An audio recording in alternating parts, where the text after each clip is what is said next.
Another one of our Lexical Lab 1 minute English videos. Here in the UK, we've recently had the rather depressing fact of reaching more than 20,000 dead from the current coronavirus crisis.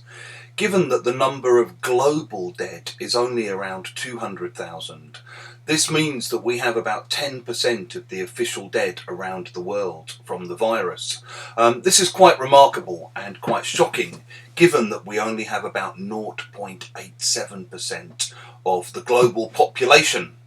I was discussing this rather grim fact with my mum on the phone over the weekend, and she said once the dust settles, there are going to be some serious political questions that need answering.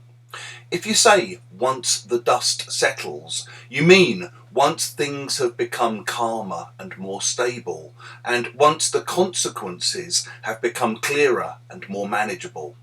In the same way, a boss might say to a team of workers, "Listen, I know that things have been really hectic during this project, so let's take a short break from everything and return to it once the dust have settled." If you've enjoyed this video, please click the like button and subscribe to the channel, and leave your own examples of once the dust